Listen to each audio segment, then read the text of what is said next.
Porque tá muito assim, vocês estão falando e minha cabeça tá borbulhando. Eu fiquei desesperada porque ninguém me dizia o que era. O que é, entendeu? E ela falou de uma prova. É um teste. Um teste, né? Isso. Que, inclusive, a filha dela burlava o teste. Chegou uma hora que ela falou, mãe, tô de saco cheio. Eu não quero mais ficar indo em terapia, não quero mais. Eu acho que os métodos escolares, assim, eles estão muito ultrapassados. E eu falei pra professora, falei, mas como é que funciona a lição de casa? Que vocês vão mandar a lição de casa e eu não vou entender a lição de casa. Daí ela falou, mas você não precisa entender, a lição de casa não é pra você, é pro teu filho.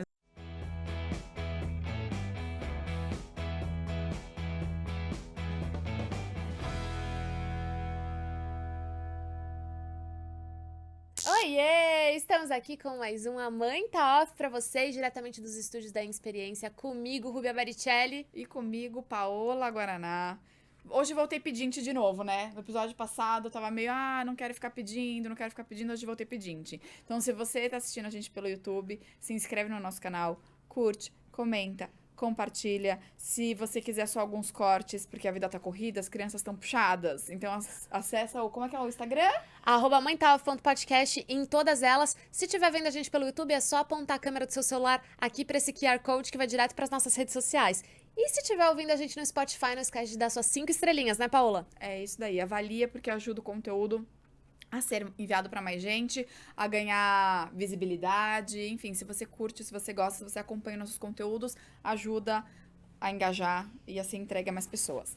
E o assunto de hoje é curioso, mas também é um assunto que exige uma conversa sobre isso. Você sabia, Paola, que segundo a Organização Mundial de Saúde, cerca de 5% da população tem alguma alta habilidade ou superdotação, mas esse número ele pode ser ainda mais considerável em crianças menores, que muitas vezes ainda não têm o diagnóstico confirmado. Não, eu não sabia e eu fiquei sabendo para o episódio de hoje.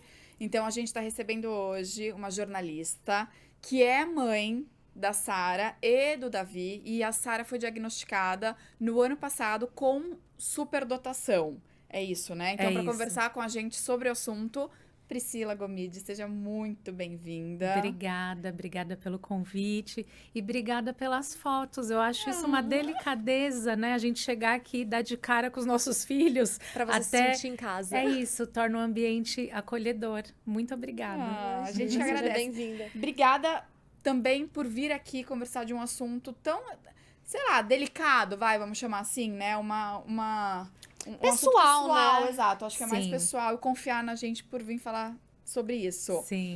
Priscila, vamos falar. A Sara hoje tem 8 anos, né? Tem 8 anos, vai fazer 9. Como é que começou toda essa história da superdotação na Tá. vida da Sara, de vocês? Enfim? É curioso, assim, que você trouxe esse dado, né? Que esse é o grande desafio hoje da superdotação, porque você tem 2 tipos de superdotados. Você tem o acadêmico e você tem o produtivo criativo. O acadêmico é muito fácil de você identificar, porque é aquela criança que está à frente, que já quer ser acelerada, que, enfim, faz toda a tarefa e quer muito conteúdo.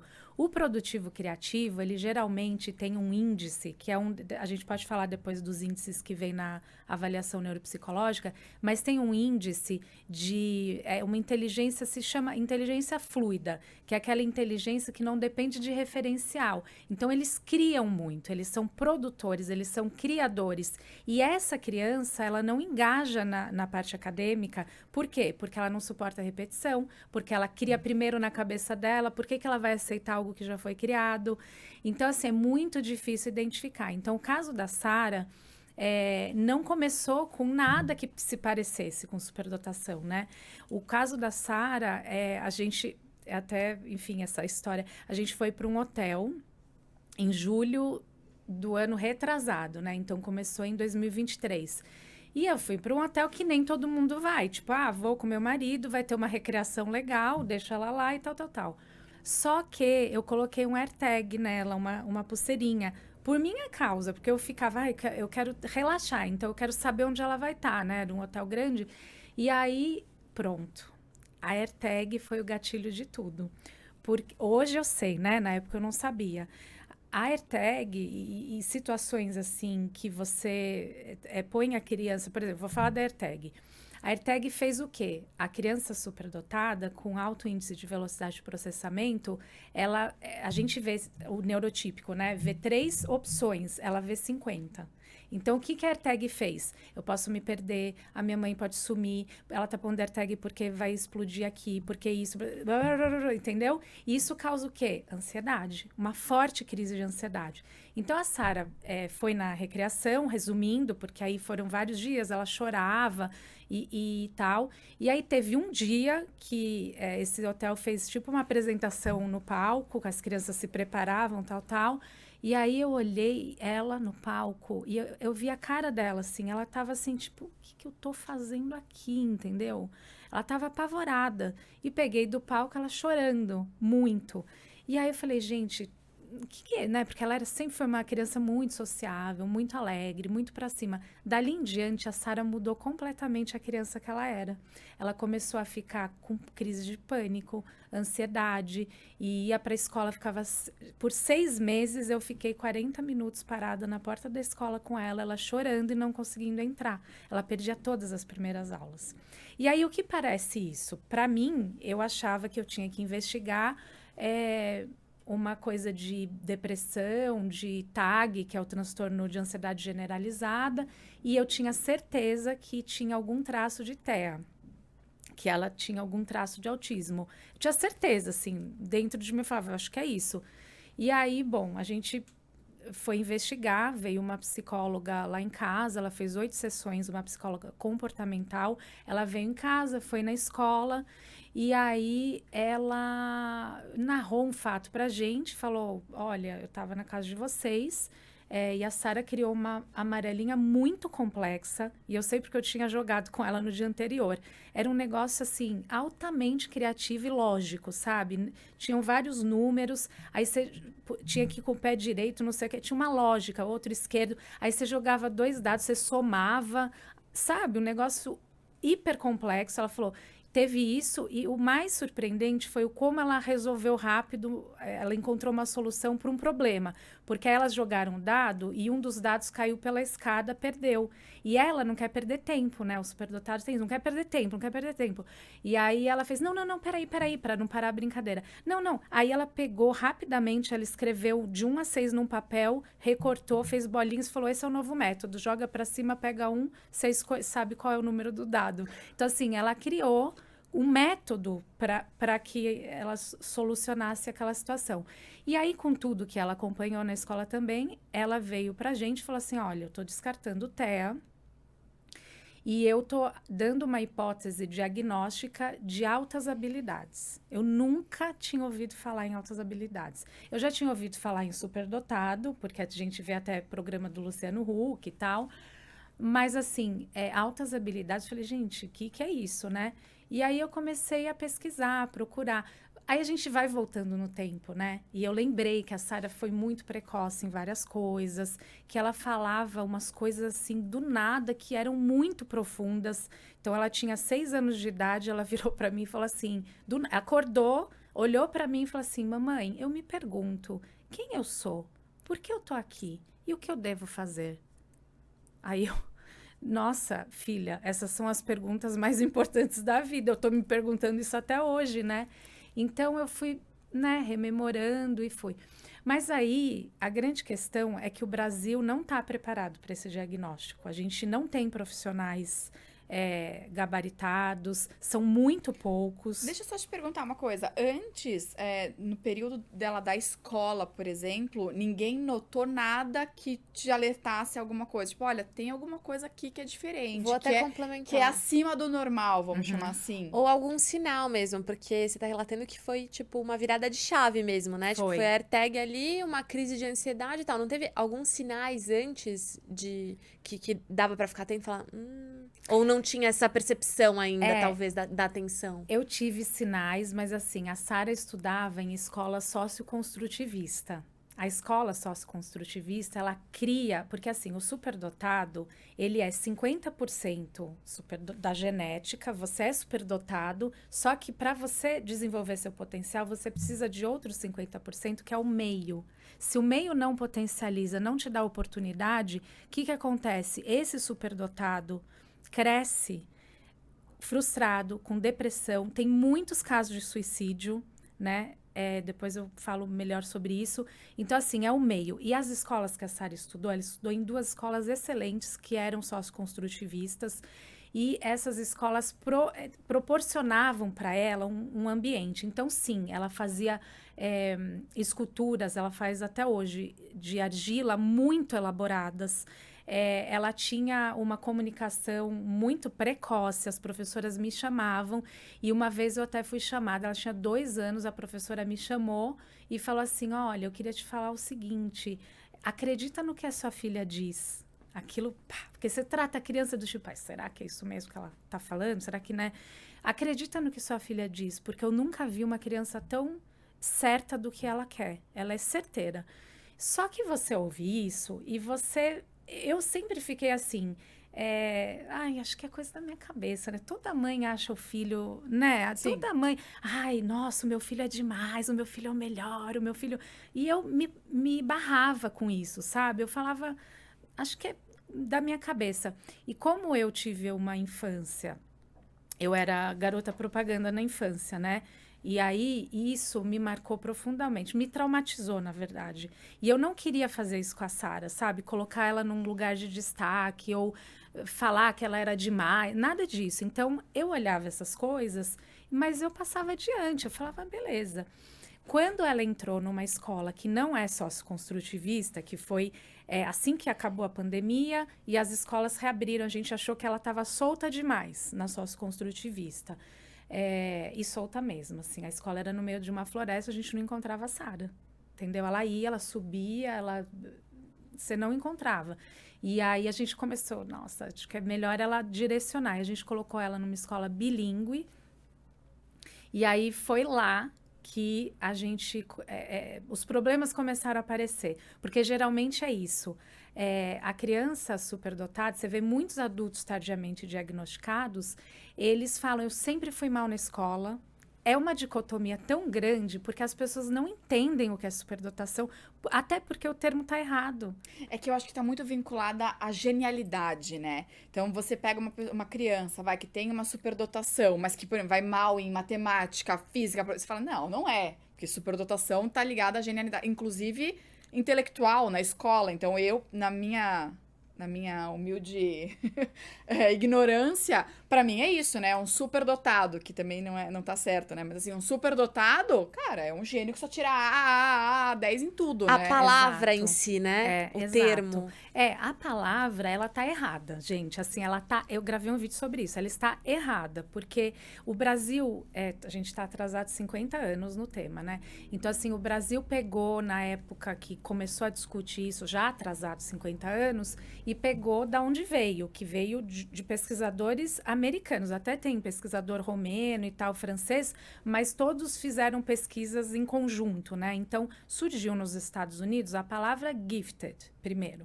Gifted é presenteado, quer dizer, você recebeu uma capacidade maior. E no quê? Aí eles acrescentaram o talented. Então, é gifted and talented. Então, você recebeu um presente que é um cérebro que funciona mais rápido, que tem muita memória. Cada cérebro é de um tipo, porque é um espectro. E aí, você recebeu isso e você é talentoso. Mas você não é talentoso em tudo. Entendeu? Você não tem todas as habilidades. Isso não existe, né? Então, assim, você tem, assim, habilidade motora, habilidade acadêmica, habilidade nas ciências, na tecnologia. Você tem muitos superdotados, né? O Elon Musk e outros que, né, era tecnologia, a coisa da lógica. Então, assim, foi traduzido errado e entrou na legislação brasileira como altas habilidades / superdotação, AH/SD. E aí, o Brasil é uma loucura, né? Porque aí começou uma discussão semântica. É altas habilidades ou é superdotação? A gente usa altas habilidades e superdotação, altas habilidades, superdotação, altas habilidades ou superdotação. E aí eles perderam muito tempo discutindo semântica, enquanto essas crianças, vocês imaginam crianças na escola pública, que não vão ter esse olhar, né? Muitas crianças estão lá subnotificadas, não estão sendo diagnosticadas. E o que isso provoca? Eu tenho o exemplo do adulto na minha casa. né? Que é um superdotado tardiamente diagnosticado. O que provoca? Ansiedade, depressão, frustração, culpa. O superdotado se culpa muito, ele é muito perfeccionista. E você não trabalhou aquilo que podia ser, gente, assim, uma potência, sabe? Então, isso para mim é muito triste aqui no Brasil, né? Sobre esse termo que as pessoas têm uma ideia e existe um estereótipo e, na verdade, gente, é uma neurodivergência. Essa que é a questão. É algo biológico que nasce, né, com a criança. E essa neurodivergência coloca essa criança num lugar também de meio que peixe fora d'água. Essa criança é estranha, né? Essa criança não consegue conversar ou fica só lendo. Então, assim, é um neuroatípico, né? E se você não coloca essa criança na direção que ela deve seguir, é igual ao autismo, é igual ao TEA. Se você não identifica essa criança e não ajuda essa criança, dá suporte para essa criança, você tem uma criança que não vai se desenvolver. Ô, Pri, é por isso que então que é tão importante o diagnóstico, né? Porque eu fico pensando nisso, porque o diagnóstico muitas vezes liberta essas mães que olham os filhos e veem uma... Que é diferente, né? Tipo... E deixa eu te perguntar uma coisa. E na escola, que aí você falou, colocou ela numa escola que é bilíngue, mas era tradicional, tipo, já era um outro método, não era o construtivista. Isso. Como que ela se saiu? Como é que foi isso pra ela, assim? Assim, na época a gente não sabia ainda, né, das questões dela, mas a Sara, ela sempre foi muito observadora. E ela não é nada impulsiva, zero impulsiva. Então, ela vai olhar e ela vai analisar aquilo por uma semana. Daí, ela vem e faz uma percepção completa daquilo. Ela não vai falar só, a professora é legal. Ela vai falar, eu achei que essa professora, ela é muito sensível e ela entende que os alunos, sabe, ela constrói. Só que ela entrou com 5 anos nessa escola, ela não tinha essa liberdade de falar desse jeito. A gente construiu isso com ela com terapia, ela podendo nomear os sentimentos, falar o que ela vê. Então, assim, ela ficava meio calada e observadora, né? Só que ela tinha 5 anos, então, assim... Ainda não era diagnosticada, né? Não. Tá. Então, ela brincava, era o Kids 5, chamava, né? Em escola G5, não sei como chama. Mas ela brincava e tal, e tudo bem, assim, demorou para... Aquela adaptação de largar da mãe demorou, não foi simples, mas eu achava que era normal. Uma criança entrando numa escola nova. E aí, assim, ela foi. O que aconteceu é que foram esses 6 meses que ela estava em pânico chorando, que também era uma recusa escolar, que depois eu fui entender. O que é a recusa escolar? É que a criança não está se sentindo acolhida naquelas questões que ela tem, seja dificuldade, seja um olhar diferente sobre o mundo. Então, assim, ela estava também com recusa escolar. E aí, foi tão, assim, emblemático, porque foram 6 meses, o último semestre, e quando começou a outra série no ano seguinte, que foi o ano passado, ela sofreu bullying. Então, quer dizer, já era um processo que ela estava percebendo, que ela meio que era colocada de lado, e aí no começo do ano ela sofreu um bullying, porque bullying também as pessoas acham, é violência física, né? Ou alguém falar algo muito óbvio, você é isso, você é aquilo. Não, o bullying ele pode ser psicológico também, né? Então, nesse caso, tinha um grupo de meninas e a Sara, ela é muito... Isso também é uma característica. Ela é muito verdadeira. É transparente, assim, né? Até a ingenuidade é uma característica. Então, assim, ela não se conformava que esse grupo de meninas estivesse falando mal de pessoas.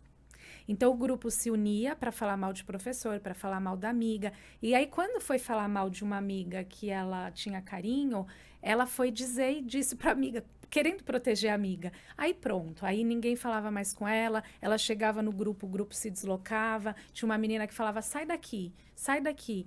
E aí, assim, como ela trouxe isso? Ela não me narrou exatamente isso. Ela fazia assim para mim, mamãe, ela chorava e falava, mamãe, por que eu sou diferente? Eu queria ser igual às minhas amigas. E aí teve um dia que ela falou um negócio que, assim, acabou comigo, assim, eu fiquei chorando, sei lá, por horas. Ela virou para mim e falou assim, mamãe, quando você me desejou, você imaginou que eu viria assim ou diferente? Ela estava querendo dizer, tudo bem eu ser diferente, você me imaginou de outro jeito, mas me aceita assim? Aí você perde o ar e aí eu falei, filha, você veio muito melhor do que eu imaginei, muito.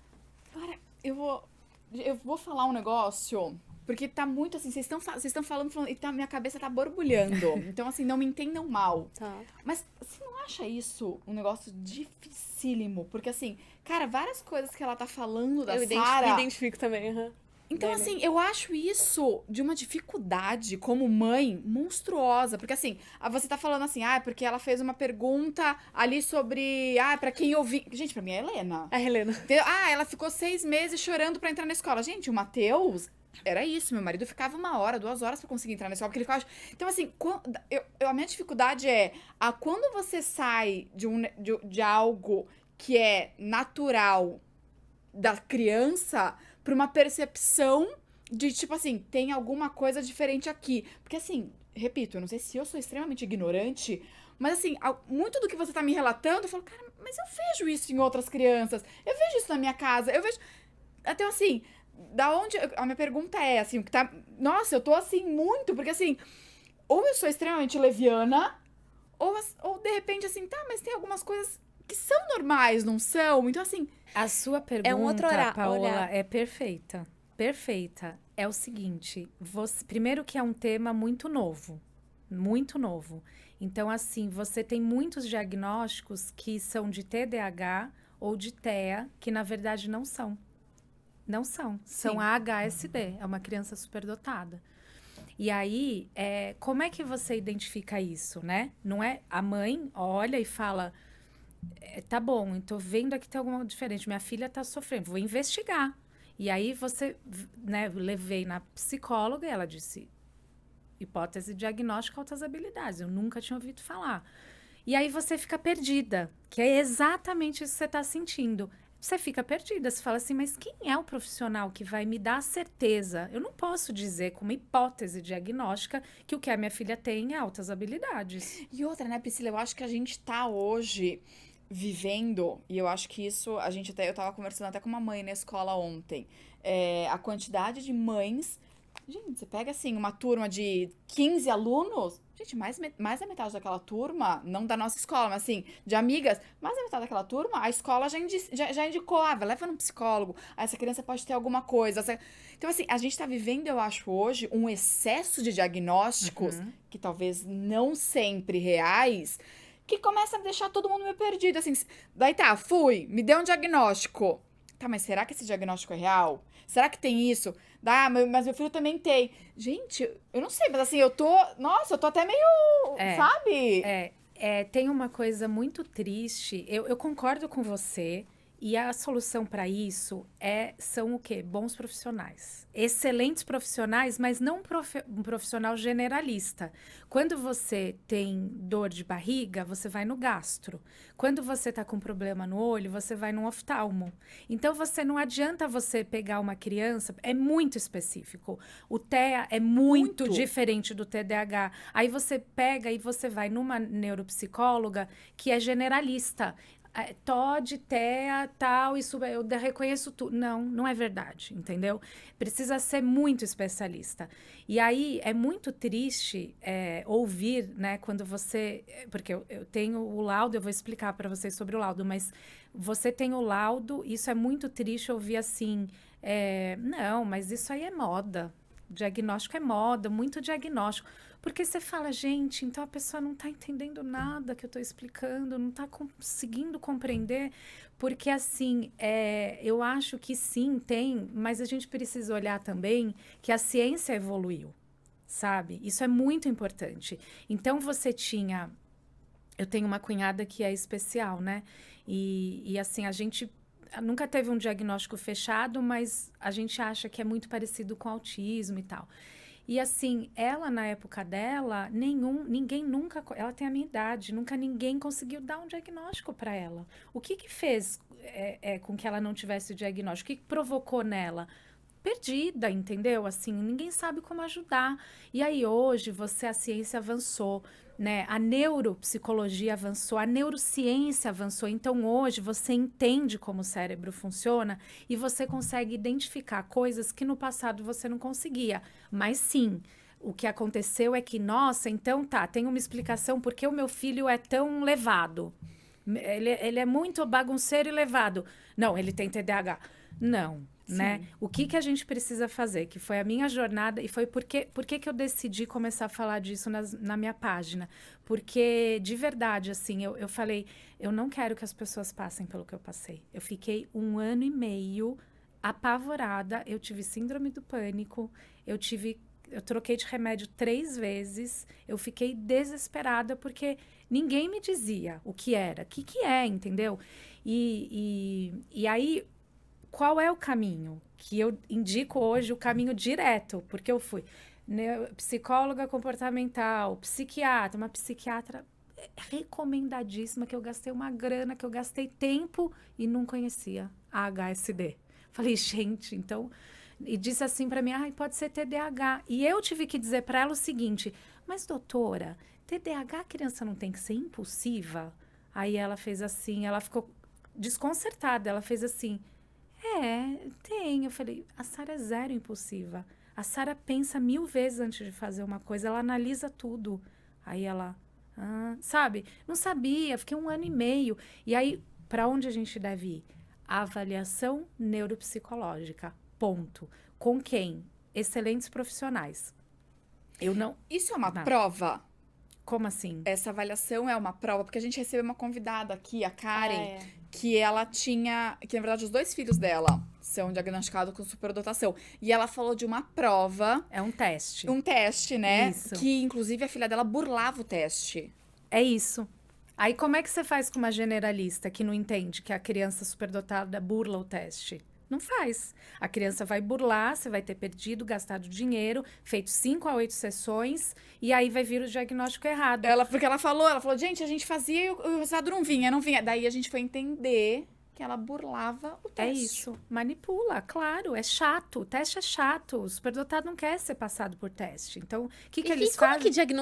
Como que chega Então, no diagnóstico? Calma. É muito complexo. Vamos lá. Então, assim... eu pesquisando e lendo muito, eu falei, eu preciso levar a Sara, porque já foi muito sofrimento, ela está sendo exposta também, porque ela fica indo em 1000 profissionais, eu preciso achar quem já que a hipótese de diagnóstico era altas habilidades, gente, intuição de mãe é um negócio muito louco. Eu tinha muita intuição, eu falava, gente, não é TDAH, essa criança não tem esse comportamento. Sabe, eu ficava assim, trabalhando isso dentro de mim e pesquisando. Como foi esse processo pra ela, por exemplo? Chegou uma hora que ela falou, mãe, tô de saco cheio, eu não quero mais ficar indo em terapia, não quero mais. Ou não? A Sara, ela é uma menina que ela precisa entender o porquê. Tá. Se você fala assim, você vai no médico, ela fica incomodada. A Sara não é reativa, assim, né? Ela é muito questionadora, assim, até num nível insuportável. Mas ela não é, assim, uma criança que resiste, sabe? Então, eu sempre fiz assim com ela, desde pequena, porque você vê como é intuitivo também. A Sara, eu percebia que ela só engajava em uma atividade se ela entendesse o completo porquê daquilo e a consequência e a razão. Então, assim, desde pequena, eu expliquei tudo para ela. Filha, você vai agora tirar sangue, vai ser assim.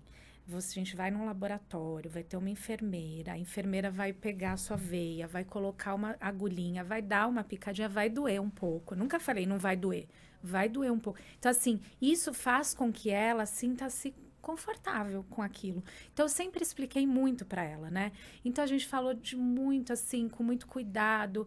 Filha, existe um funcionamento do seu cérebro que pode ser uma altas habilidades, a gente vai tentar descobrir, a gente vai investigar. Ela ficava cansada, ficava. Tá. Né? Mas ela tinha consciência do que vocês estavam Tinha procurando. consciência do que a gente estava procurando. Vocês diagnosticaram primeiro a Sara e depois o seu marido. Aí veio no processo do tipo, ela é muito parecida com ele. Muito, mas muito assim. E aí, no jeito, na forma de pensar, no raciocínio. E aí veio meu marido. Nossa, mas eu passei por isso na infância. Nossa, mas para mim também era desse jeito. E aí, quando a especialista diz é hereditário, aí você começa a olhar a família. Pode ver. Quando você acha uma criança, você começa, nossa, mas eu tenho um tio, um primo, eu tenho gente na família, porque é hereditário, é um gene, passa adiante, né? E aí veio esse processo dele, que é um processo, outro processo muito complicado e muito complexo. E aí, como é que a gente chegou? Eu fui pesquisar e falei, gente, a pessoa, então, eu tô entendendo que a pessoa precisa ser, não precisa ser, só atende superdotado, não, mas tem que ter uma especialização nisso, ela tem que saber lidar com a criança. E aí eu encontrei eu vou indicar nomes aqui, porque assim, eu só indico 3 pessoas nessa região de São Paulo e Grande São Paulo, 3. E uma delas foi com quem eu conversei, né, que é a Denise Arantes Breiro. Ela é a grande referência no tema, ela tem um núcleo que chama Núcleo Paulista de Atenção à Superdotação, ela já trabalha com isso há muitos anos, ela é pioneira. E aí eu, no desespero, consegui chegar até ela, porque falando com a clínica, com o núcleo, a Sara entraria numa fila de espera de 6 a 8 meses. E assim, eu já não aguentava mais para fazer a avaliação neuropsicológica. Mas isso era ainda para ter o diagnóstico? Tá. Eu não aguentava mais. Falei, gente, eu não posso esperar tudo isso. Assim, para mim já estava demais, eu estava adoecida. Enfim, a família, quando existe uma situação dessa, a família implode, né? Todo mundo ali fica desordenado, né? E tava uma bagunça, tava todo mundo... Aí eu falei, não posso. Aí eu consegui acesso direto a Denise. E aí eu virei para ela e falei assim, Denise, eu tô falando com você, eu não tô falando com você porque eu quero pular fila, nada disso. A gente tem que respeitar que tem muitas pessoas que estão há muito mais tempo precisando desse diagnóstico. Mas me indica, por favor, alguém, eu falei para ela, que você confie, que entenda e que possa me atender um pouco mais rápido. Daí ela indicou a neuropsicóloga da Sara, que é a Nathalie Banaskiewicz, que é da Clincog, e falou, olha, vá na Nathalie. Eu confio nela, de olhos fechados, e eu indico ela. E a gente foi na Nathalie. A terceira é a Domitila Miranda. Essas 3, elas trabalham muito em conjunto. E elas são grandes referências no assunto. Vá na Nathalie. Fui na Nathalie. Nem sempre a neuropsicóloga é quem aplica o teste. Geralmente tem mais uma neuropsicóloga. E essa neuropsicóloga que aplicou na Sara, com a supervisão da Nathalie. A Nathalie que conversava com a gente, que fazia entrevistas, fazia anamnese. Mas a aplicação do teste... É feito por uma neuropsicóloga, essa chama Núbia, também excelente. E aí, para vocês terem ideia, elas foram indicadas como especialistas, tal. A primeira sessão da Sara foi perdida. Não valeu nada eu ter ido lá na primeira sessão. Porque a Sara entrou, eu olhei, quando a Sara saiu, eu falei, essa não é minha filha. Ela não tá sendo ela. Eu percebi. E eu fiquei muito preocupada, porque falei, nossa, eu tô 1 ano e meio já, eu tô gastando dinheiro, eu tô perdendo tempo, eu tô aqui, né, em pânico, e eu vou agora submeter minha filha a sessões e testes, e ela não vai engajar no negócio, não dá. Parei tudo. Para. Tá. Aí eu fiz uma reunião com a Nathalie e com a Núbia, eu falei assim, gente, deixa eu falar uma coisa pra vocês. A Sara, ela precisa entender o porquê de tudo. Se ela não entender o porquê, ela não vai engajar no teste. E daí, de novo, por favor, eu falei, eu vou perder tempo e tal. E o meu marido, que entende a Sara como ninguém, porque eles são iguais, virou com a Sara, sentou e ele fez uma explicação que mudou tudo. Ele falou, primeiro lugar, filha, você pode errar. Isso não é uma prova. Você não vai definir nada. A gente está apenas investigando, ele até usou uma lupa para brincar com ela, o seu cérebro. Só isso. E no que isso vai ser bom? Aí ele fez todo um discurso. E ela atenta. Isso vai ser bom porque você vai ter uma individualização na sua escola, então você não vai mais sofrer o que você sofre, porque ela, depois eu falo, mas ela tem dificuldades na escrita, por causa da velocidade de processamento, ela não consegue colocar na escrita a ideia. Então, a gente vai poder te ajudar. Você vai se sentir mais confortável, mais acolhida. Explicou para ela, e a escola era a principal questão. Então, quando ela falou, nossa, a escola vai ser um ambiente mais acolhedor, vai ser mais fácil para mim, ela entendeu o porquê. E aí, o que eu fiz também? Intuição. Eu falei, a Sara, ela não fica parada. Se você fala, Sara, senta e fica parada, você perde a Sara. Você pode explicar o que você quiser. A área dela é naturalista. Deixa eu te falar como um vulcão é criado.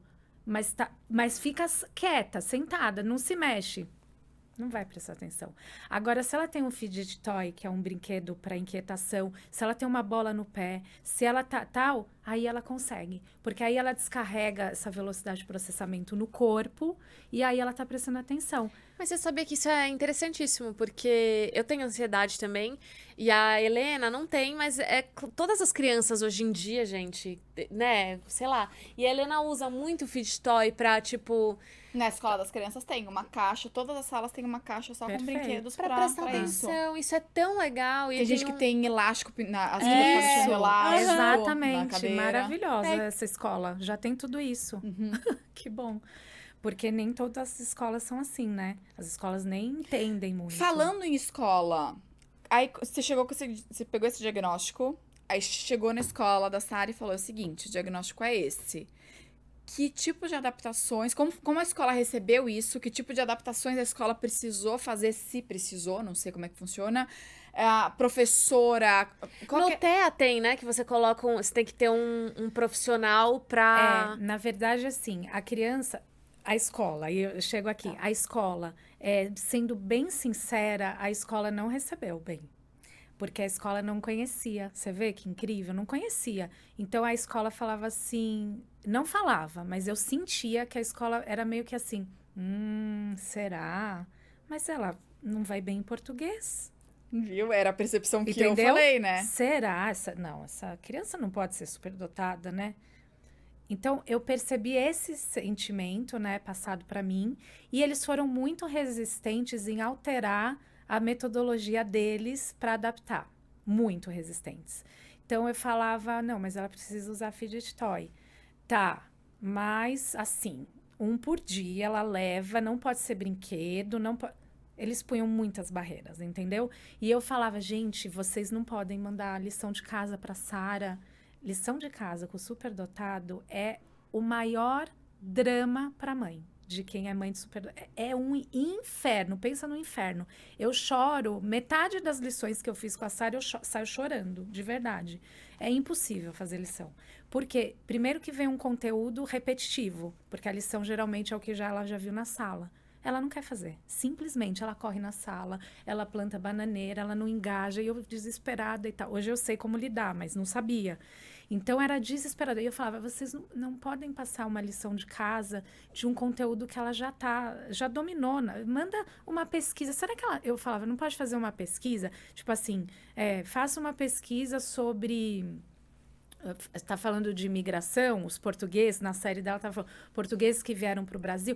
E faz uma pesquisa sobre... Eles trouxeram animais? Tem algum animal que chegou aqui e que veio de Portugal e que não tinha essa tradição aqui no Brasil? Ou quais são os animais que existem em Portugal? Sabe? É uma área de interesse dela, porque senão ela não vai fazer. Mas eu acho que daí vem a necessidade que eu acho que as escolas estão tendo cada vez mais de ter um olhar individual para os alunos. Então. Eu acho que vem muito daí. E eu acho que está existindo essa necessidade, porque acho que estamos vindo de gerações de crianças que estão com demandas diferentes, e eu acho que as escolas e as instituições de ensino estão vindo com esse olhar um pouco mais individual, sabe? Então, isso é lei. Existe uma lei que te dá direito, a criança que entra na lei da educação especial, a gente tem, abaixo do Ministério da Educação, a gente tem uma Secretaria de Educação Especial, muito atrasada, muito embrionária, mas existe, que você tem direito a um PEI. O que é um PEI? É um plano educacional individualizado. Quem é acolhido pela lei, né, da educação especial?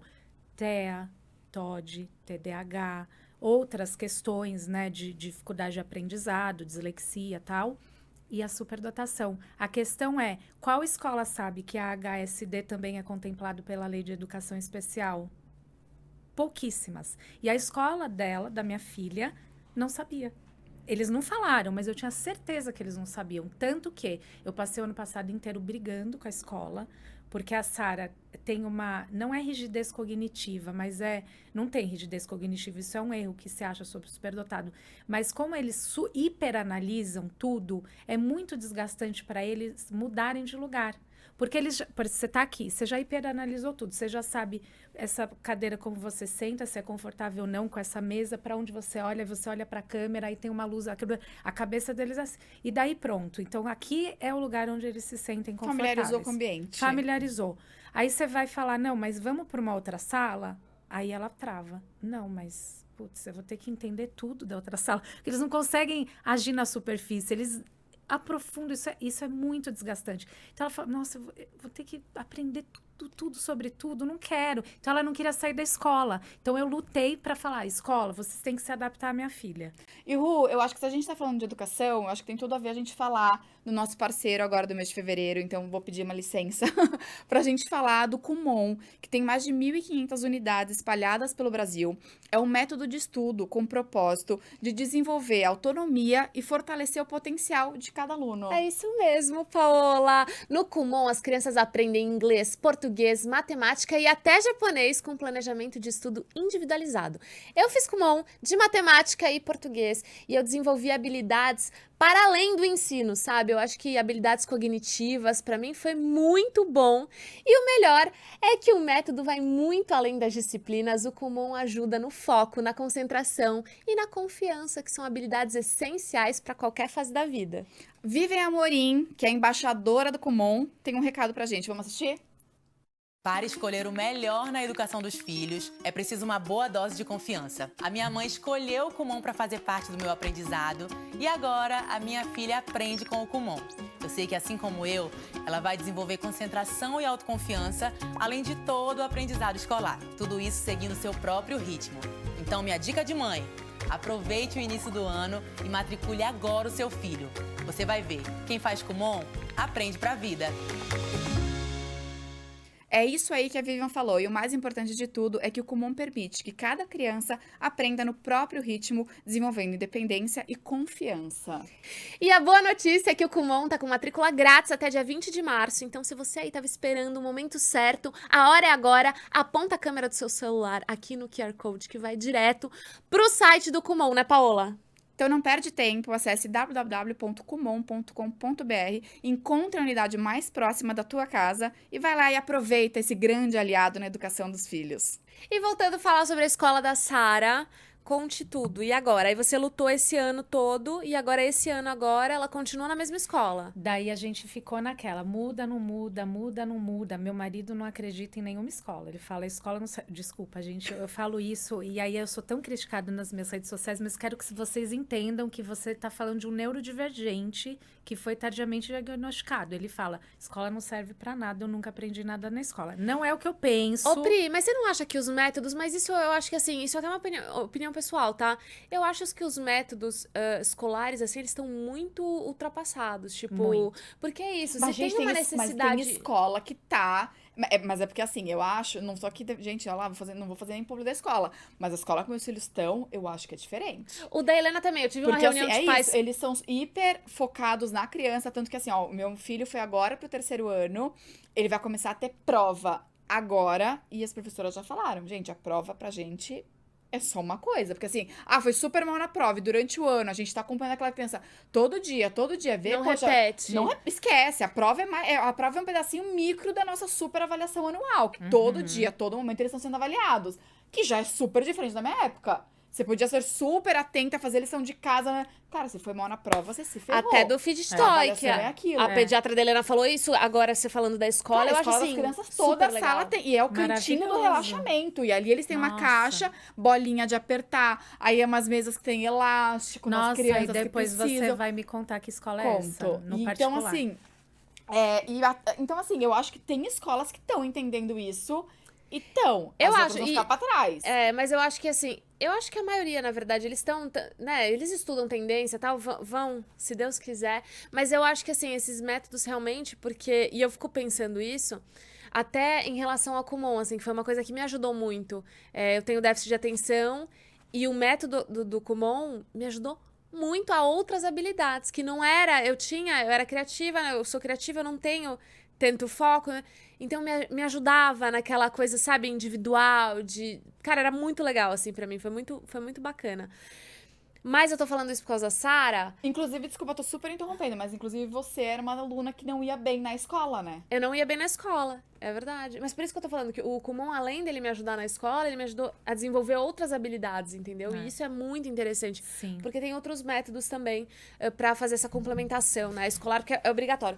Mas você também sente isso, que as escolas, elas estão precisando se reinventarem, assim, dar uma Nossa. renovada, uma reciclada no... 100 anos atrás, né? Elas estavam precisando se reinventar, já passaram 100 anos. Porque assim, você entra numa escola, tirando a escola dos seus filhos, Que não é perfeita, tá, gente? Tem lá os seus mas, defeitos também. por favor, Mas que no escola, geral, né, sim. bacana e que entende, né, e que proporciona um ambiente de relaxamento. As grandes empresas hoje de inovação e tecnologia têm o quê? Ambientes de descompressão. Porque toda criança precisa, né? E assim, a metodologia que você usa para um superdotado não é só para o superdotado, ela pode privilegiar todas as crianças. Então, por exemplo, a gente tem eu sigo muito, até entrevistei ele, para começar um curso lá, mas o grande pai da superdotação, nos moldes que a gente conhece hoje, é o Joseph Renzulli.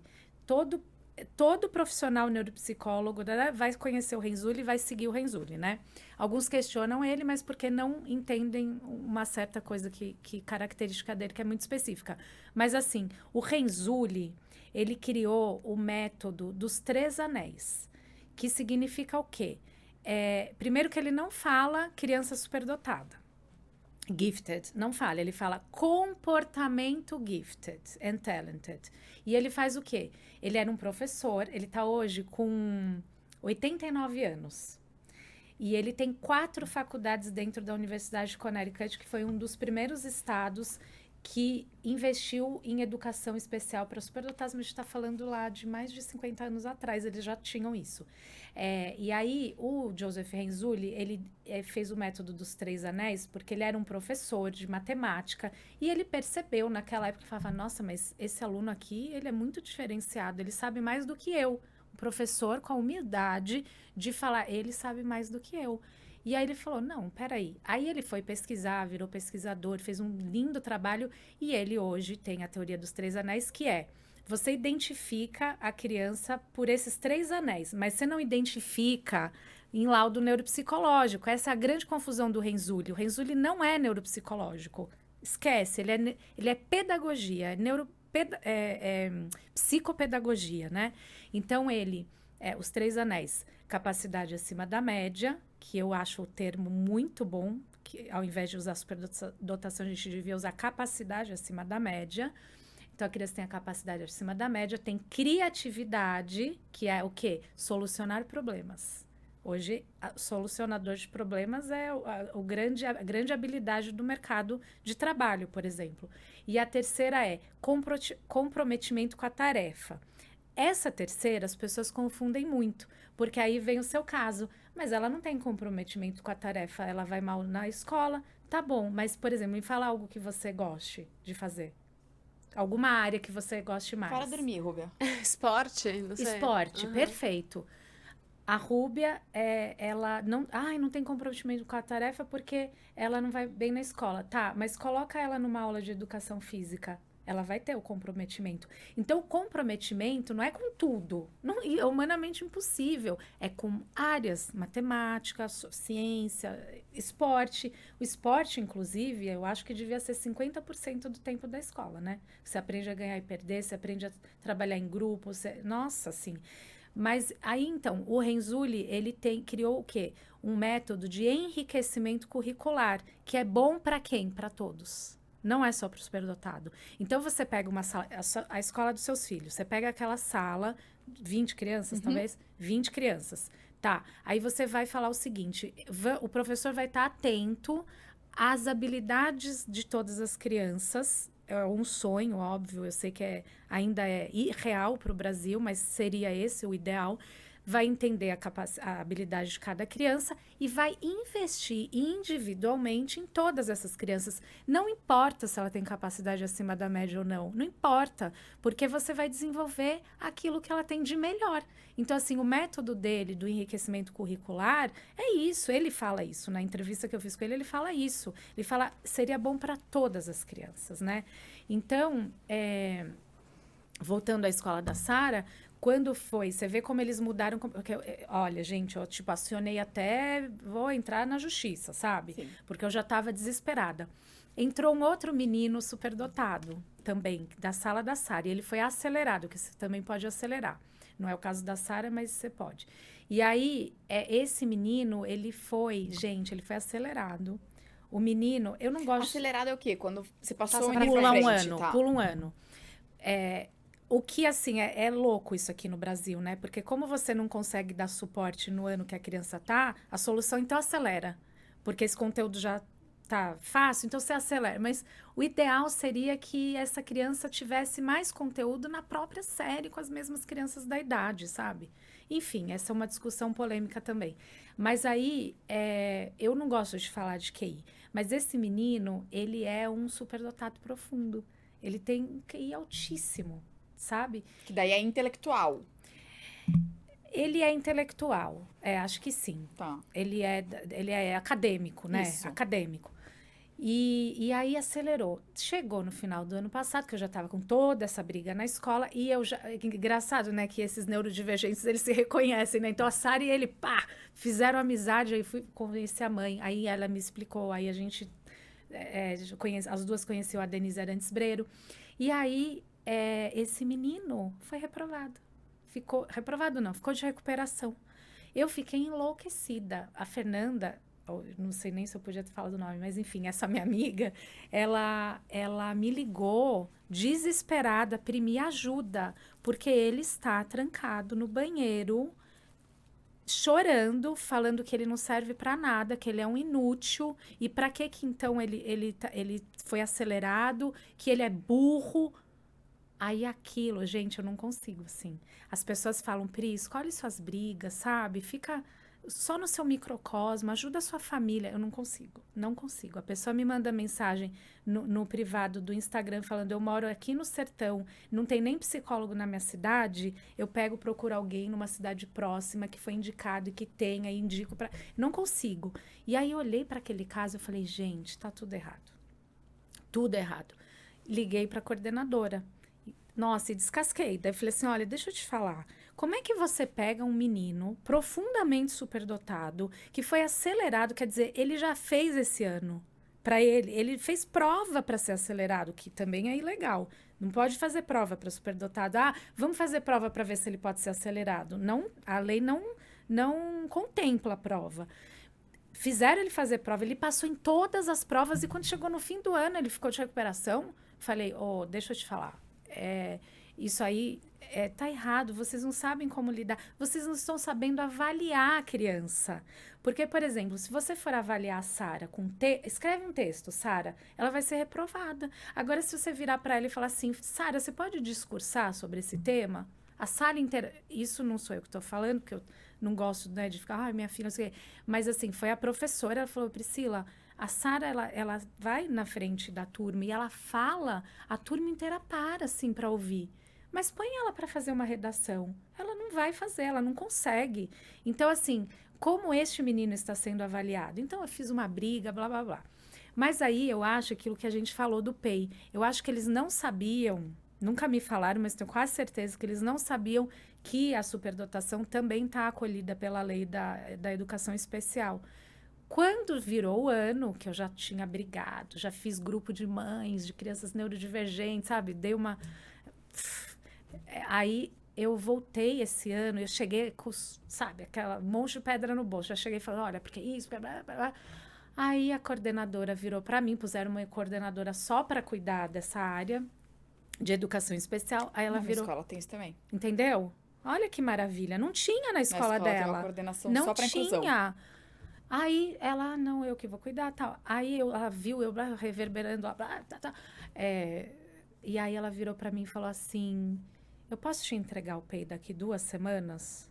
Aí eu fiz assim, oi? Tipo assim, sério?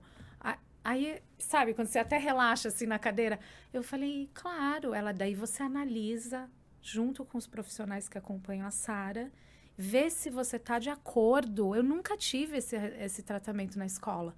Vê se você está de acordo e a gente começa a individualizar o ensino dela. Eu falei, nossa, avançamos muito espaço. E aí fui conhecer as professoras novas, a professora de português. Todos já tinham estudado o laudo da Sara, então falavam com ela, assim, eu já percebia. Sara, não precisa ter medo de errar, porque ela é muito perfeccionista, ela tem medo de errar e ela trava. Não precisa. Até a professora falando, eu viro para a lousa, tal, às vezes eu escrevo uma palavra errada e um aluno me corrige. Olha que legal. Estavam entrando no mundo dela. E vira a professora de português e eu falo, não, porque a Sara aprende diferente e tal. Aí ela virou para mim assim, não, fica tranquila, porque além de professora de português, eu sou neuropsicóloga. Uau. Eu falei, gente, obrigada.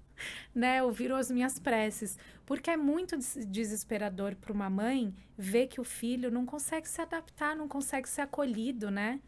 E a escola é um grande parceiro nosso, né? Eu fico pensando muito isso porque eu tinha algumas questões, lição de casa era uma delas, e aí quando começou esse ano, também, a Helena, eu já gosto da escola da Helena, amo de paixão, mas esse ano eu fui conversar com a professora, e aí ela me deu uma perspectiva diferente do que eu achava, e agora eu tô achando o máximo ter lição de casa, porque ela só, tipo, criou uma consciência em mim que eu não tinha. Ela falou, cara, não é pra você fazer a lição de casa junto com ela. A Helena tem que sentar, fazer, tem a responsabilidade dela, no que vem ela vai pro 5º ano. Então, assim, ela falou, a geração deles, vocês fazem café da manhã ainda, essas crianças precisam aprender a se virar, tipo, precisa ter autonomia, serem crianças, seres funcionais, assim, Com sabe? certeza. E é uma coisa que eu erro muito, que eu imagino que vocês também, aquelas que... Eu espero Todo mundo erra. Eu espero que vocês também. É. E aí ela falou, cara, não, a lição a Helena já aprendeu esse conteúdo na sala. Ela só reforça um pouco em casa só pra ter certeza que, e assim, não fez, manda pra escola. Deixa. Então eu achei muito legal isso de, sabe? Isso é Eu fui libertador. numa escola, eu fui Libertador. visitar umas escolas quando fui matricular o Matheus, né, que foi o primeiro. E eu fui em uma delas que era bilíngue, a que eles estão hoje também mas numa outra que era bilíngue, e eu não falo inglês, assim, né, super. E eu falei pra professora, eu falei, tá, mas como é que funciona a lição de casa? Que vocês vão mandar a lição de casa e eu não vou entender a lição de casa. Daí ela falou, mas você não precisa entender, a lição de casa não é pra você, é pro teu filho, exato. é ele que precisa entender. Se Exato. você não entender, melhor ainda, porque você não vai nem ter como ajudar. Exato. Só que aí eu vou contar como funciona a lição de casa para criança que tem gifted, vamos chamar de gifted. É o seguinte, chega a lição. Aí vem, por exemplo, as situações que eu vivi. E eu também ficava brigando com ela. Não, filha, mas só resolve, senta direito, presta... Era muito desgastante. Aí, assim, chega a lição de casa que ele complete as lacunas. É o exercício que existe há 109 anos, né? Complete as lacunas. Veio lá. Aí ela para e ela começa a ficar nervosa, ela olhando para a folha, assim, nervosa e fazendo assim com a mão.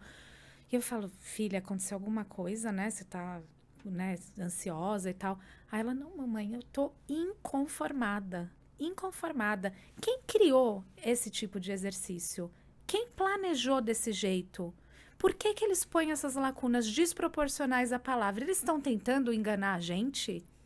Aí você perde. 40 minutos que você... Eu trabalho, então eu tenho 1 hora para fazer lição com ela. Você perde 40 minutos explicando para ela que são vários cérebros, que quem fez esse exercício tem um outro tipo de funcionamento, que, enfim, você tem que mesmo pôr a palavra mesmo pequena na lacuna grande. E, assim, ela tem razão no que ela tá falando. O pior é isso, entendeu? Tipo, ela tem razão, é um exercício que devia ser atualizado, entendeu? De uma outra forma, porque se uma criança se sente... enganada pela própria tarefa, ou tipo, ai, nossa, jura, lacuna, né? A gente devia ter avançado. Então, esse é o desafio da atividade com ela. Uma outra que eu vou contar para vocês.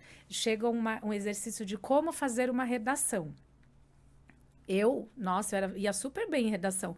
Como fazer uma redação? Aí eles desenham uma bússola no meio da folha. E aí, que não tem nada a ver com a redação. Só que eles querem dizer, aí tem um título lá falando, é como uma bússola, o norte é a introdução, o leste, o oeste, tá. Ela hiperfocou na bússola. Não importa que é a redação do que é o tema e qualquer tema. Aí ela para na bússola. Mamãe, eu vou te explicar como funciona uma bússola. Aí você faz o quê? Você fala, não vai. Você vai preencher aqui e terminar. Eu fazia um pouco isso quando eu não sabia, né? Tipo, ai, filha, tá bom, só resolve. Mas aí você fala, tá, me conta. Mamãe, a bússola, ela funciona, eu nem lembro a explicação.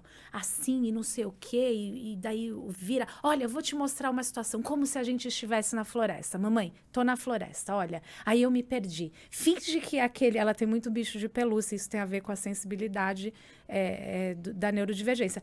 Pensa que ali é não sei o que, aí você se perdeu, aí você encontrou uma onça, olha como entendeu? E maravilhoso, hoje eu acho maravilhoso, a criança ela criou e ela te ensinou algo criando metáforas, analogias, e aí só que isso serve pra quê? Tá, agora pega essa história e escreve aqui, ó. Entendeu? Transcreve ela aqui agora, ó. Isso serve pra quê? Pra escola? Não deveria, mas não serve para nada para a escola nos moldes formais. Eles não querem saber sobre a bússola. A bússola não tem nada a ver com a atividade. Então, esse é o desafio de fazer a lição, né? E que as lições, elas têm que ser adaptadas. O que, de novo, eu acho que poderia ajudar todas as crianças nas áreas de habilidade. Para você, repetitivo, ninguém aguenta repetição. A gente não aguenta repetição. Vai repetir de novo esse conteúdo para você o quê? Decorar? Para fazer a prova? E daí você lembra de alguma coisa? Você lembra de física? Agora, assim, só pra gente, antes da gente mudar de tema, que eu acho que a gente pode falar um pouco mais da parte social, familiar disso, porque isso exige também uma paciência que, né, todo mundo tem, como é que funciona. Eu acho que só pra gente finalizar a parte de educação, vamos rodar um minuto Kumon?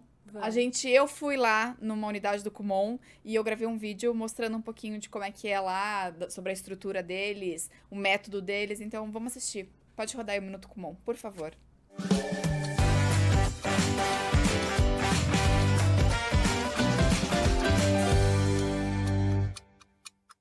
Vocês piscaram e eu vim parar numa unidade aqui do Kumon para mostrar para vocês toda a estrutura que tem aqui dentro. Vocês estão curiosos que nem eu? Então vamos ver. O Kumon, ele é um método de estudo único, onde cada criança aprende no próprio ritmo. O estudo é individualizado com planejamento para cada aluno. Isso significa que o aprendizado acontece de verdade, respeitando o que cada aluno precisa para evoluir. E agora com uma novidade, Kumon Connect. O mesmo método Kumon, o mesmo material didático, mas agora feito pelo tablet. Ele estuda pelo tablet com uma caneta específica para escrever no equipamento, que ajuda a aprender de uma forma mais prática e envolvente. Sem falar que ajuda a aumentar o interesse das crianças pelos estudos. Tecnologia e aprendizados andando juntos. Ah, e tem mais!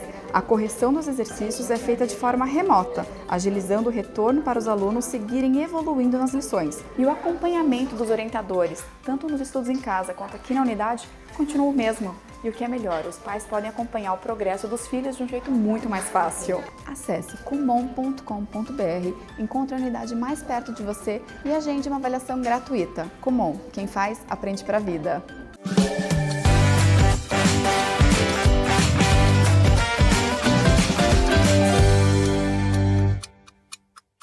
Inclusive, foi muito legal essa visita lá. E eu acho que a gente tá falando tanto de educação, e a gente tá batendo na tecla. Inclusive, eu acho que não podia ter episódio melhor até pra gente trazer o Kumon aqui pela primeira vez. Porque é isso, né? O tratamento deles é super individualizado. Super. E a gente tá falando exatamente disso, batendo na tecla do quanto é importante você olhar pra aquela criança como indivíduo. Que é exatamente o que o Kumon faz. E como desenvolve outras habilidades, né? Porque no meu caso, eu fiz de português e matemática e assim, a minha parte cognitiva melhorou vários. Parecia um efeito dominó, assim, sabe? Foi melhorando tudo, assim. Não, assim, eu conheço... Acabou que eu faço parte de muitos grupos, né? De mães de neurodivergentes. E aí, muitas têm os filhos no Kumon. Porque é um método que ajuda em várias questões que as neurodivergências trazem, né? Então, a questão da atenção, da organização, da memória. Então, assim, isso, como a gente fala, o superdotado. Não, o superdotado tem superdotado tem questão com memória, organização, isso depois... Parte executiva de quem tem velocidade de processamento alta e essa inteligência fluida é terrível a parte executiva.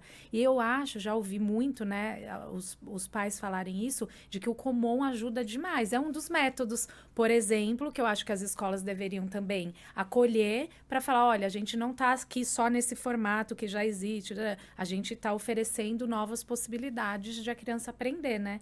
Não, é incrível mesmo. E agora eu quero falar sobre essas relações pessoais da Sara, né? Como que a família reage a isso? Então eu fico pensando muito nos avós, que às vezes não tem essa instrução toda que a gente tem, né? De entender e de até aceitar, falar, cara, porque antigamente não era bem visto, né? Você não queria saber se seu filho tinha alguma coisa porque não podia falar, não podia expor, não queria. E hoje em dia a gente é uma liberdade, né? A gente poder ter esse feeling e entender as necessidades da criança. Então, como que foi isso pra Sara? É uma liberdade, mas ainda assim foi muito difícil a minha família, muito difícil. Porque quando eu gravei o meu primeiro vídeo falando minha filha é superdotada, e assim, eu fiz de propósito, eu falo isso no vídeo, o título desse vídeo é uma provocação. Porque vocês vão achar aqui que eu tô querendo enaltecer a minha filha. Mas deixa eu contar pra vocês o que aconteceu. E aí eu trago todas as questões que são muito difíceis. A Sara tem seletividade alimentar, a Sara tem essa sensibilidade na pele, ela ouve som que tá lá longe, ela fica enlouquecida, porque o pingo da torneira do vizinho, a torneira tá aberta e o pingo tá incomodando. Então, assim, é muita coisa. E aí, assim, a minha família, alguns... poucos, né? Falaram, nossa, mas você vai expor, você não deveria expor e tal, tal, tal. Eu respeito muito, absolutamente, quem decide, eu não vou falar sobre isso. Eu sei que falar é muito difícil, até porque a criança, a superdotação, ela causa um impacto no outro, como se o outro falasse, mas você tá falando que eu sou mais inteligente, que você é mais inteligente que eu? Sabe? A pessoa que não... E então eu respeito totalmente. O meu caso é muito particular, porque assim, eu sofri 1 ano e meio. A minha filha sofreu bullying. A minha filha era diferente. E o meu marido é diferente. O meu marido nunca se enquadrou em nenhum grupo. E ele tem muitas consequências disso. E eu vejo os dois, o quão maravilhoso. Agora sim, eu tô falando como mãe, minha filha é maravilhosa, meu marido. Mas sim, eles são maravilhosos, eles são extraordinários. Como é que as pessoas não conseguem entender, ver? Isso me machucava, assim, no nível. O meu primeiro vídeo foi... Eu não tive um planejamento. Eu vou falar sobre isso, Não, eu fiz um primeiro vídeo como como uma bandeira. Eu vou falar eu tenho orgulho disso, deixa eu explicar como é isso, e aí eu vou querer abrir. Eu tava nessa pegada, hoje eu já tô mais assim, pé no chão, mas eu tava assim, vou querer mudar o mundo, abrir as portas para ela, e vocês têm que entender, sabe? Eu tava meio que assim. Então, só que aí veio gente falando, não, mas você tá expondo e tal, tal, tal. E eu ouço muito, eu falo, não, eu acho que você tem razão. Se em algum momento eu perceber que esses vídeos que eu tô gravando vão prejudicar a Sara, eu não tenho o menor tipo de vaidade, nunca tive. Já passei por todas as emissoras de televisão, que é um ambiente difícil de trabalhar, com competição, com vaidade, eu não me ligo, entendeu? Então, assim, eu apago a minha conta, acabou, entendeu? Muda de escola, apaga, acabou. Então, assim, ela vem em primeiro lugar, sabe? E então eu tive isso. Aí tive também, assim, a minha mãe, ela é napolitana. Ela, de fato, é napolitana mesmo. Ela, né, nasceu em Nápoles, morou 8 anos lá, veio para o Brasil de navio. E aí, ela tem uma cabeça, ela tá melhorando muito, e ela vai gostar até que eu falei isso, porque ela aceitou fazer terapia, ela tá super, sabe, autoconfiante, então, a gente tem uma relação muito legal, verdadeira, né, de falar. Então, a minha mãe, só que ela é muito tradicional. Família de Nápoles é aquela família, a mais tradicional que vocês possam imaginar, e que vive de aparências. Né? Não pode falar isso, não pode falar aquilo, não pode, né, ter um outro relacionamento e daí um que já veio com filho e tal, enfim. E aí a minha mãe não aceitava. Como a minha neta vai ser diferente? Ela não vai ser diferente, ela tem que ser igual, entendeu? Então foram muitas conversas desgastantes e o salto que a minha mãe deu é tão bonito, porque ela, de fato, ela entende hoje a Sara, ela se conecta, ela para entender, ela explica, sabe? É uma outra coisa. E aí teve a família do lado paterno, que o gene vem de lá. Eu nunca fiz teste, nem a minha família, mas só de olhar, eu me acho muito neurotípica. Eu sou uma pessoa típica mesmo, é isso. A família do meu marido, eles são todos atípicos, né? Não estão todos diagnosticados, mas assim, vem de lá, né? Então, para eles, eu acho que foi um pouco libertador. Do tipo, nossa, então existe uma explicação, né? Principalmente para minha sogra. Minha sogra é uma mulher totalmente fora da caixa. Ela fez tatuagens com 79 anos, entendeu? Ela escreve poesia, ela faz aula de dança. E ela, nossa, ela fala com você não acredita. Ela lê a Folha de São Paulo às 3 da manhã todos os dias, ela fica acordada na madrugada, que é a hora que ela processa, isso tem também, né? Nós ficam acordados na madrugada. E então, assim, para ela, eu acho que foi libertador. E para o meu marido também, de falar, nossa, peraí, então eu tô entendendo a minha família. Para ele, né? Tô entendendo por que a minha família é desse jeito. Porque é muito difícil você viver numa família atípica. É muito difícil. Não é uma coisa fácil, né? Causa muitos traumas, causa muitos ressentimentos, né? É muito difícil, assim. Então, acho que esse não foi fácil, sabe? Não foi assim, minha filha é superdotada, que legal, vamos te apoiar. Não. Foi assim, conversa com esse aqui entendo que você acha que eu estou expondo, eu queria só te explicar. Esse aqui, vou te explicar por que a Sara, ela não quer ir na sua casa.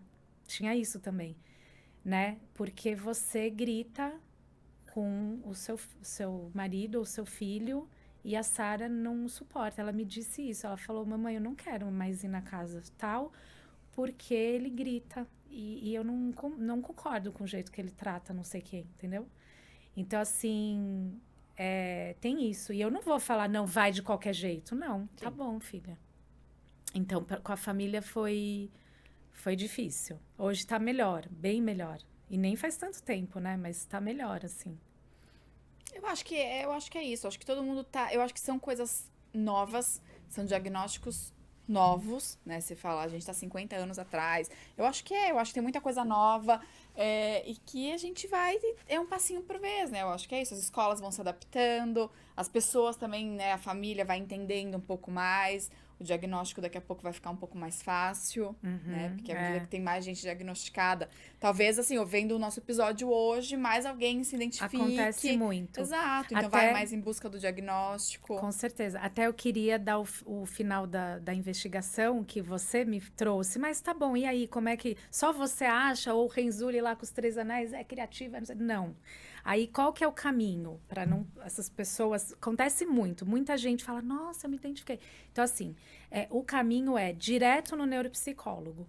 Qual neuropsicólogo? Gente, assim, eu indico esses 3 nomes, mas existem outros que possivelmente também são bons profissionais, mas faça uma conversa antes com essa pessoa para saber se ela entende, para saber como ela vai tratar a criança. Não vai lá e fala, marquei, vamos fazer. Não.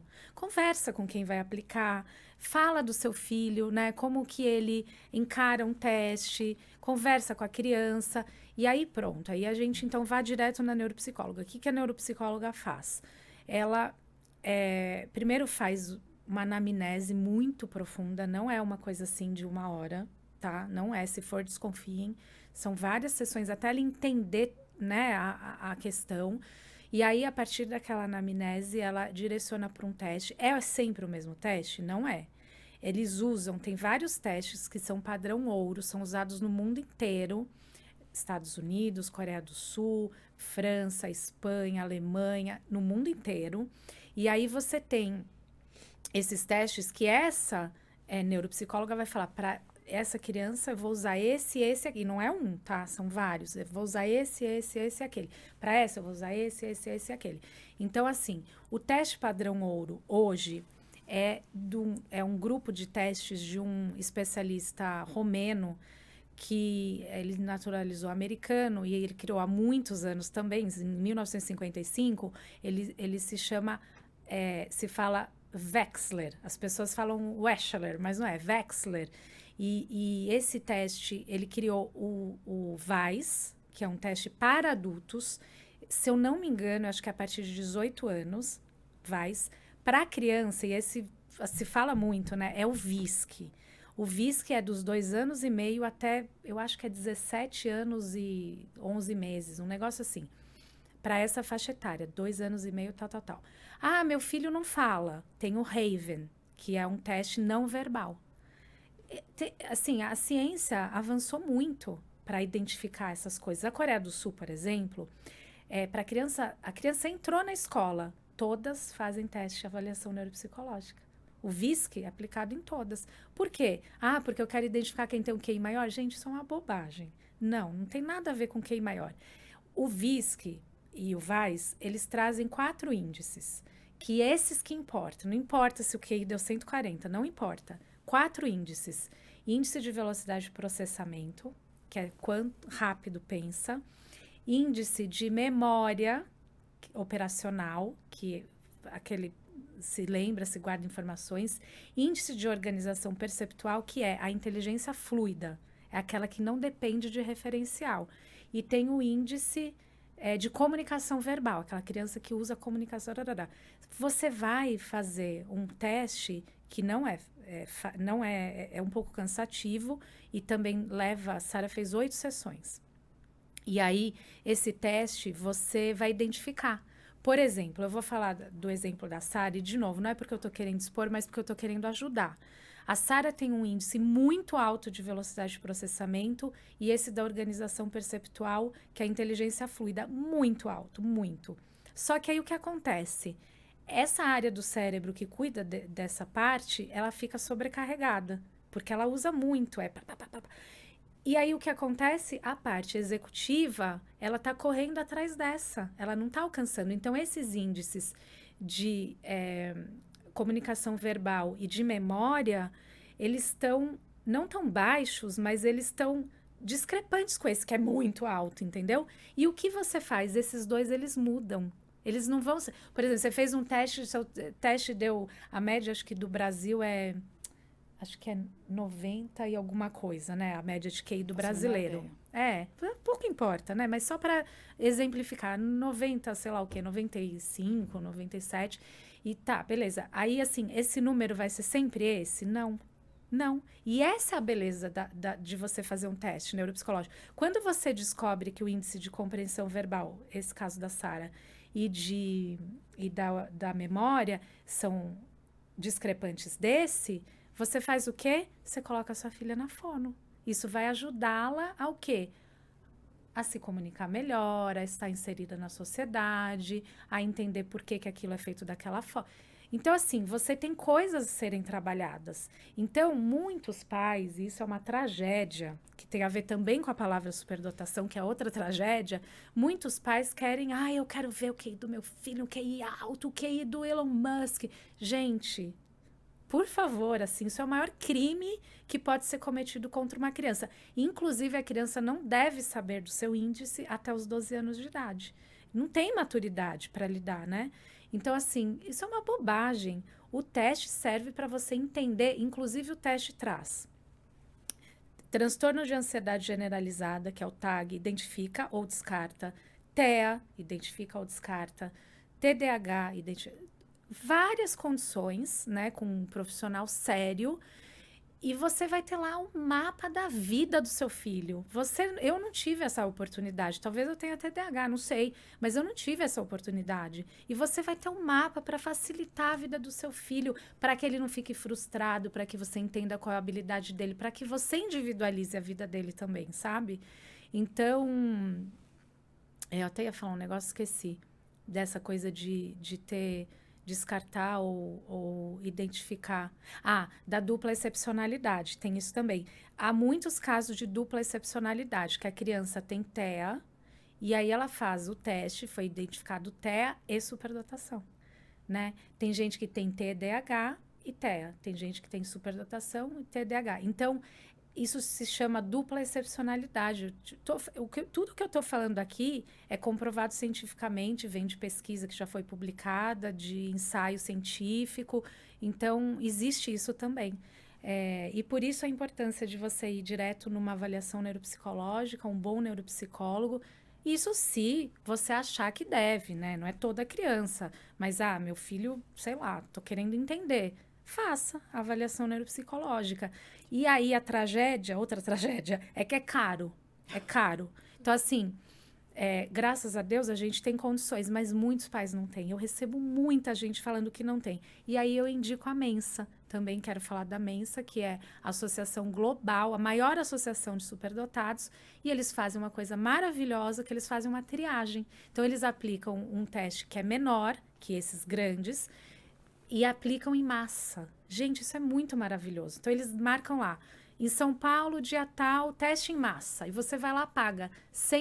Eu fiz uma live com o Cadu, que é presidente da Mensa, mas eu não lembro o valor. 117. E você tem ali um parâmetro, entendeu? Você fala, nossa, então eu tenho que seguir nessa linha ou não? Para quem não tem condições e acha que o filho pode ser superdotado, ter altas habilidades, vá no site da Mensa, veja a data na cidade, ou na sua, ou na mais próxima, e faça esse teste, entendeu? Ô, Pri, depois manda pra gente esses links que a gente vai colocar aqui pra vocês. Então é só clicar no Ver Mais, que tudo vai estar aqui pra vocês poderem seguir esse caminho das pedras. Foi um prazer te ter aqui, foi Obrigada. incrível, amei o papo. Muito obrigada por ter vindo. Obrigada. Eu queria parabenizar vocês duas pelo trabalho e por abrirem espaço para um tema que precisa tanto, sabe? Essas crianças crescem invisíveis e se tornam adultos cheios de problemas psicológicos. Então, eu que tenho que agradecer muito por vocês terem me dado esse espaço. Obrigada, que a gente consiga dar luz para mães e pais aí que isso estão aí. perdidos. Espero que vocês tenham gostado. Se vocês gostaram, não esquece de clicar em gostei, se inscrever no canal. Se estiver ouvindo a gente no Spotify, dá suas 5 estrelinhas e seguir a gente nas redes sociais, a Mãe Tá Off.podcast em todas elas. Se estiver vendo a gente no YouTube, é só apontar a câmera do seu celular pra cá, que vai direto para as nossas redes, onde tem cortes, tudo que vocês amam. Paola, mais um programa pra conta. Mais Quinta um que vem, entregue. às 8 da noite, a gente tem um encontro marcado. Até a próxima. Até a próxima.